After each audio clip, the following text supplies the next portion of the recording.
Welcome to Bedtime Astronomy. Explore the wonders of the cosmos with our soothing Bedtime Astronomy podcast. Each episode offers a gentle journey through the stars, planets, and beyond, perfect for unwinding after a long day. Let's travel through the mysteries of the universe as you drift off into a peaceful slumber under the night sky. I want you to close your eyes for a second. We're going to do something a little dark to start things off today. Oh, I'm intrigued. I want you to imagine the absolute worst case scenario. And I'm not talking about a stock market crash or a hurricane or even a zombie apocalypse. I'm talking about the ultimate cosmic endgame. The big one. The death of a solar system. It is a scale of destruction that is genuinely hard for the human mind to process. I mean, we are talking about physics on a scale that makes our most powerful nuclear weapons look like tiny firecrackers popping in the distance. Exactly. And I think when most people picture this, the end of the world or the end of a star system, they think of science fiction. You think of Death Star. You think of the Death Star, right? It's giant laser beam, a sudden green flash, an explosion, and boom, the planet is gone. Instant darkness. But the reality, the actual science of it, is actually much slower, much more insidious, and honestly, it is a lot scarier. It is. It's not an explosion. It's a suffocation. That is a very, very apt way to put it. It's the slow, inevitable swelling of a star. The transition to the red giant phase. The red giant. Just the name sounds menacing. Picture a star maybe running out of fuel. It gets angry. It starts expanding outward like a balloon being overinflated. Massive waste. It swallows everything in its path. Mercury, gone. Venus. Toast. Earth. We'll get to Earth later. And it's not a pretty picture. Yeah. But for a long time, the assumption in astronomy was that this is basically a death sentence for the entire neighborhood. If your star goes red giant, it's game over. That has been the prevailing wisdom for decades. When a star sheds its outer layers and swells up, the gravitational and thermal forces are so extreme that we generally assume planetary systems are wiped clean. The slate is wiped blank. Exactly. The star expands, consumes the inner planets, destabilizes the outer ones, and leaves nothing but dust. But, and this is why we were here today, there's a twist, a plot twist in the story of stellar death. It turns out not everyone dies. There are survivors. Hardy survivors. And that is the mystery we are unpacking today. How do you survive being swallowed or scorched by your own sun? And more importantly, who are these survivors? Because we have some brand new information, literally hot off the press, that changes how we look at this. It really is brand new. I mean, we are looking into data that came out essentially yesterday, February 4th, 2026. It doesn't get fresher than that. Yeah. So what are we looking at? What's the source? This is a new study published in Astronomy and Astrophysics, and it's currently making waves on the ArcSiv server. The title is Predicted Incidence of Jupiter-like Planets Around White Dwarfs. Predicted incidence. It's very polite. Academic titles always hide the drama, don't they? Yeah. But the lead author is Alex Marsoriano from the Departamento de Física at the Universidad Técnica Federico Santa Maria in Valparaiso, Chile. Okay. And what they have done is fascinating. They haven't just looked for these planets with a telescope. They've built a comprehensive simulation of the Milky Way to predict them. So our mission today is to look at this census of the survivors. We want to know, out of all the planets that face this fiery apocalypse, how many actually make it through to the other side? And we aren't just looking at pretty pictures of space here. We are digging into the physics. Yeah. We need to figure out exactly how rare these survivor planets are. Are they 1 in a million, 1 in 10? Right. And why does one planet survive while its neighbor gets completely vaporized? And here is the so what for you listening right now. This isn't just about some distant star light years away. This is a preview. It's a trailer. It's a trailer for the future of our own solar system. We are basically looking at the fate of Jupiter and Saturn. That is exactly right. By studying these distant systems, we are essentially looking into a crystal ball for our own neighborhood. We're seeing our own future played out on a galactic stage. Yeah, a future that's about, 5-6 billion years away? But still, it's written in the stars. So let's unpack this. Before we get to the survivors, we have to understand the killer. We need to talk about the mechanism of destruction. Why is survival so incredibly hard? To understand the destruction, you have to understand the life cycle of a star. Most stars, like our sun, spend the vast majority of their lives in what we call the main sequence. That's the happy, stable time, the prime of life. Correct. It's burning hydrogen into helium in its core. It's stable, gravity is pulling in, trying to crush the star, but the energy from fusion is pushing out, and everything is in a perfect hydrostatic balance. The standoff. It's a standoff between two Titan forces, and as long as there is fuel, the standoff holds, but eventually the hydrogen runs out. The fuel tank hits empty, and when the gas tank is empty in a car, the car stops, right? In a car, yes. In a star, it's the opposite. When the fuel runs out in the core, the engine goes haywire. The core starts to collapse because there's no outward pressure to hold it up anymore. But as the core collapses, it gets hotter. Much, much hotter. This new intense heat pushes the outer layers of the star away. So the outer parts stop listening to gravity. They stop listening to gravity. They start to expand drastically. The star transitions from a main sequence star into a red giant. I always like the analogy of a marshmallow in a microwave. That is surprisingly accurate. Go on. You know what I mean? You put a regular dense marshmallow in, you hit start, it heats up from the inside, and it just starts expanding. It gets huge, it gets fluffy, it takes up the whole microwave. But unlike a marshmallow, which is delicious, a red giant is incredibly dangerous if you are orbiting nearby. it is lethal. The radius of the star can increase by a factor of 100 or even more. Our sun will swell up to roughly the orbit of Earth. It physically takes up more space. And this leads to the 3 ways a planet can die. The 3 methods of execution. Let's go through them because this really sets the stakes.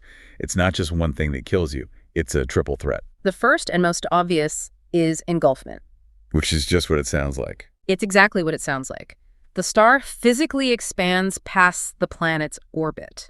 The planet literally flies inside the star's atmosphere. And space is a vacuum, so there's usually no friction. But inside a star, that's a different story. It's a very different story. It's gas. It's thick. The friction from the gas, the drag, it slows the planet down. It loses orbital speed, spirals into the core, and is obliterated. Wow. This is the likely fate of Mercury and Venus in our own system. They will simply be swallowed whole. And possibly Earth, but we'll pin a chaotic maybe on that for now. So that's engulfment, being eaten alive. What's the second way to die? Tidal forces. This one is a bit more subtle, but just as destructive. Like the tides of the ocean. Same principle, but on a mind-boggling scale. As the star loses mass, because it's puffing out these layers into space, its gravity changes. But also, because the star is so huge and you're so close, the gravitational pull on the side of the planet facing the star is much stronger than the pull on the far side. So it gets stretched. Ripped apart, really. We call this spaghettification when we talk about black holes, but a similar thing happens here. These intense gravitational pulls can physically disassemble a planet before it even gets engulfed. It just crumbles under the stress. The planet's own gravity isn't strong enough to hold it together against the pull of the star. It's like pulling a piece of bread apart. Okay, so you can be eaten or you can be ripped to shreds. Not great options. And the third? Vaporization.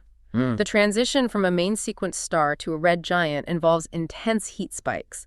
The luminosity, the brightness of the star skyrockets. So it's not just bigger, it's also hotter. Incredibly so. The radiation can be so intense that it boils the planet away. It strips the atmosphere, then boils the oceans and melts the rock. It's like holding a candle to an ice cube, but the candle is a star and the ice cube is a planet.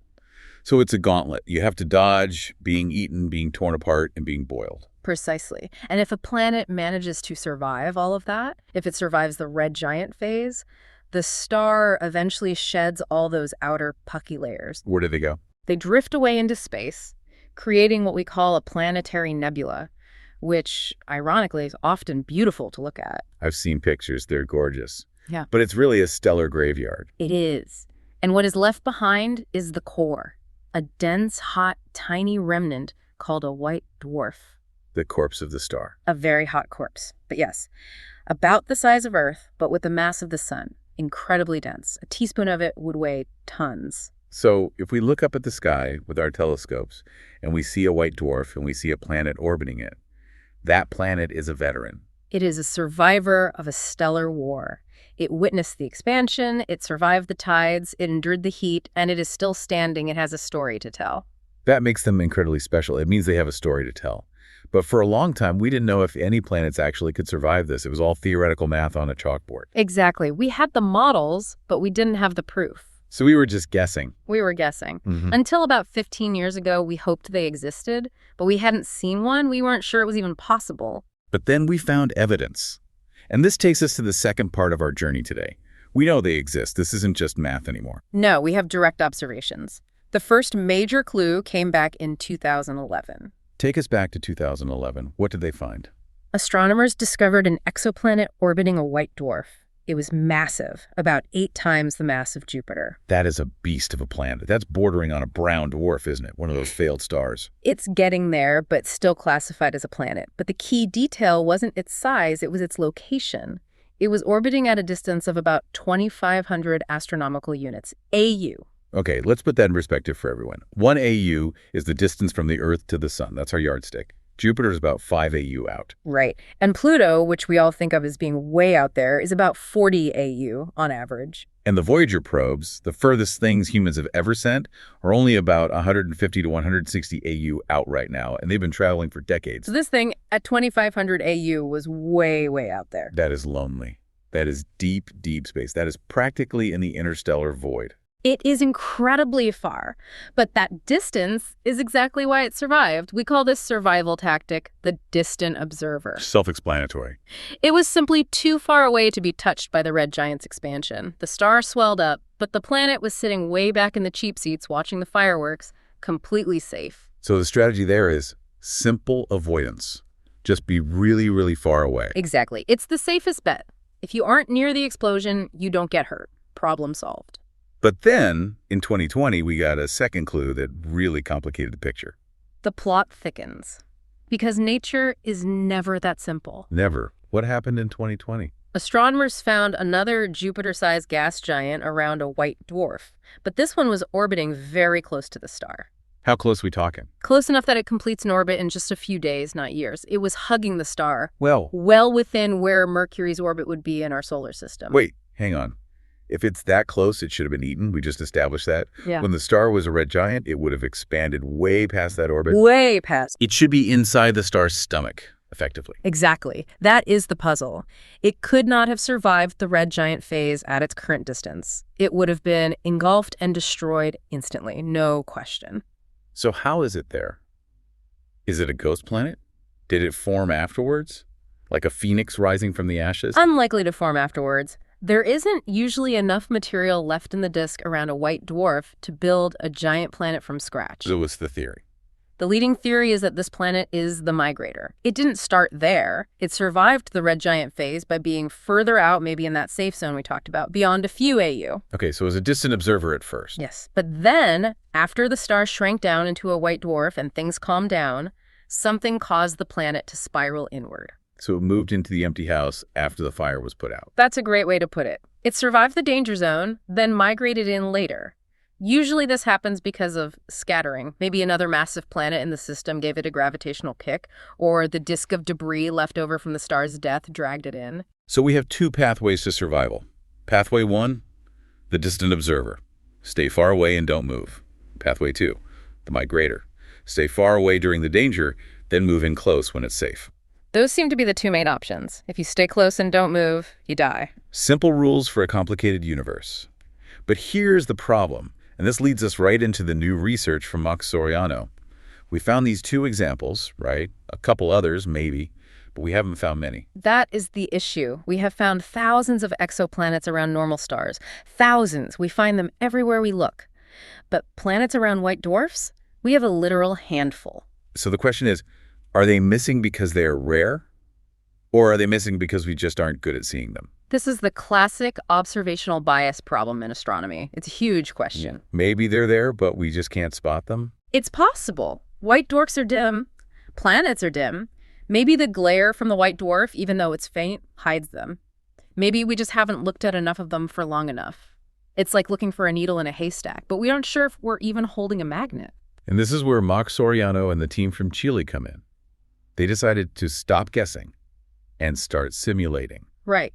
Instead of just relying on our limited telescope data, they used stellar evolution codes. They essentially built a physics engine of the Milky Way. I love when scientists do this. We can't find it, so let's build a universe where we can calculate it. It's like playing SimCity, but with solar systems. It's an incredibly powerful tool. They factored in everything. Mass loss from the star, how gravity changes, the tidal forces, which we'll get to, the metallic makeup of stars. They ran the numbers to predict how many of these survivors should exist. So they're not observing, they're forecasting. Exactly. They simulated the entire life cycle from birth to death for millions of scenarios to see what the end result should be.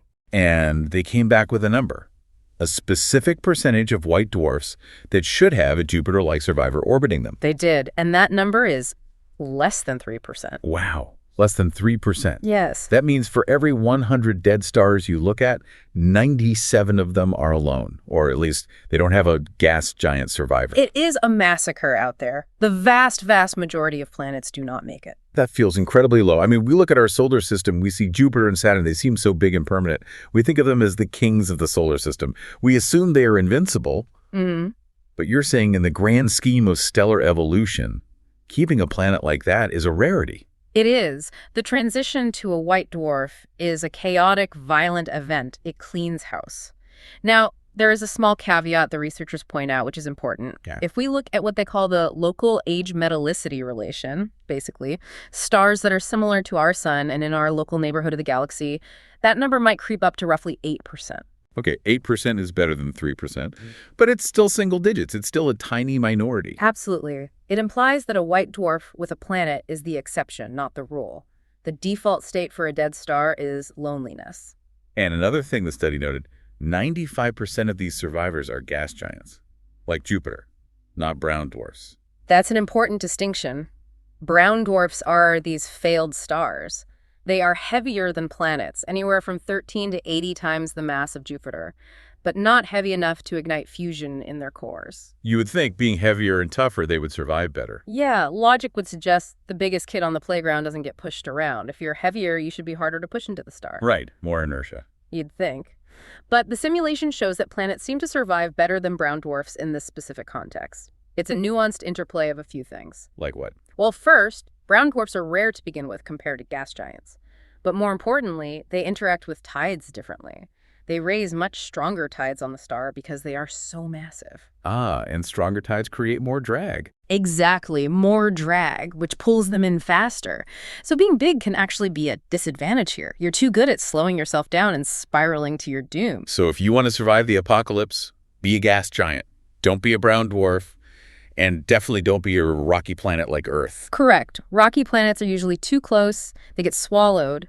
Being small and close is a death sentence. Okay, so we know it's rare, we know it's dangerous, but let's dig into the survivor's handbook. Because even though only 3% make it, some do make it. Who are they? What makes them special? The paper breaks this down into specific factors. They did. They identified several key factors. Think of this as the checklist for survival. If you are a planet and you want to live, you need to check these boxes. Factor number 1, the parent star's mass. This is crucial. It turns out there's a Goldilocks zone for the star itself. Not too hot, not too cold, not too big, not too small. Okay. Survival peaks when the resulting white dwarf ends up being between 0.53 and 0.66 solar masses. Okay, those are numbers. Translate that.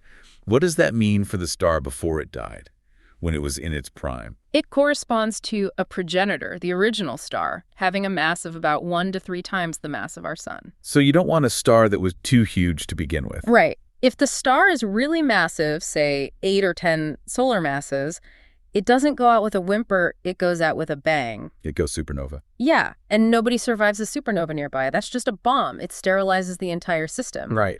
But if the star is too small, like a red dwarf, it takes trillions of years to evolve. The universe isn't old enough for those to have turned into white dwarfs yet. So you need a star like the sun, or a bit bigger. That is the sweet spot for creating a white dwarf that might still have a planet. You need a star that lives a normal lifespan and dies a relatively gentle death. Okay, so factor 1, pick a medium-sized star, like ours. Good start for us. Factor 2, the age of the system. This was interesting. They found that younger systems, those between 1 and 6 billion years old, have higher survival rates. They are above that 3% baseline. Wait, how can a young system have a dead star? That sounds contradictory. If it's young, shouldn't the star still be burning? Young is relative in astronomy. A more massive star, say 3 solar masses, burns through its fuel much faster. It guzzles gas. It lives fast and dies young. Exactly. Yeah. So you can have a system that is only 2 billion years old, but the star was big, so it burned through its fuel in a flash, went through its red giant phase, died, and became a white dwarf. Ah, I see. So the system itself is young, even if its star is already dead. Correct. And the study suggests that in these younger old systems, more planets survive. Why?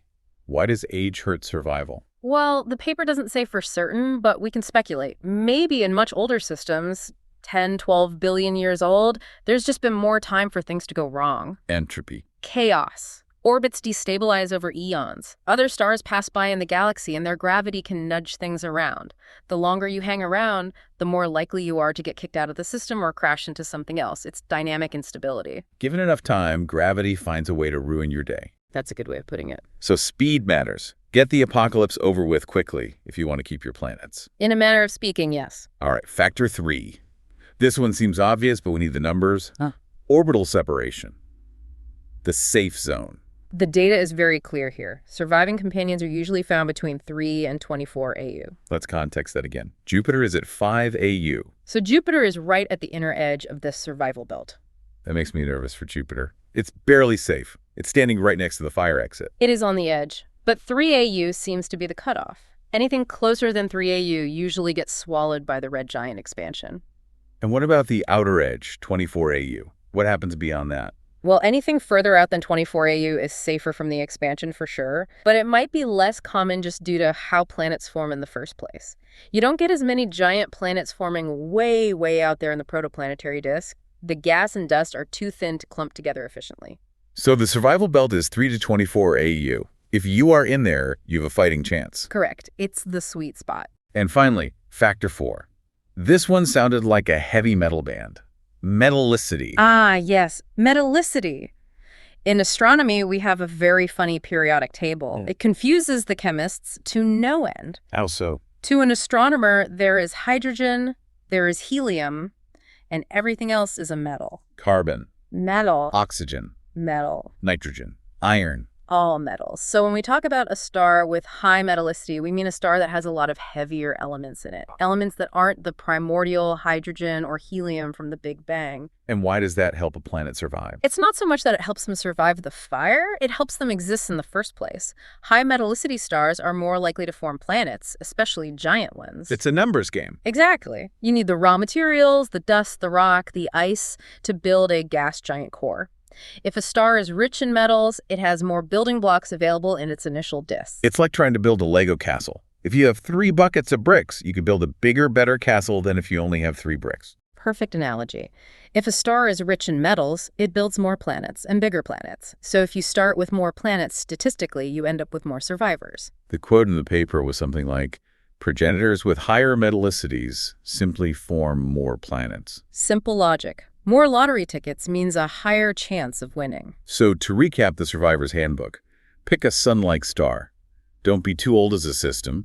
Orbit between 3 and 24 AU. And make sure your star is made of heavy stuff. That is your best bet for making it through. But even then, there is an invisible killer we haven't discussed yet, a variable that could ruin everything. The invisible killer. This sounds ominous. It is. We mentioned it briefly in the death list, but we need to go deeper. We need to talk about tides. This was a big part of the new paper, right? The physics of tides.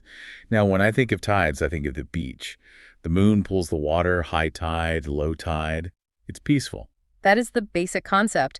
Gravity from one object stretching another, but now scale it up to a star that is swelling to the size of Earth's orbit. Okay, not peaceful. Not peaceful at all.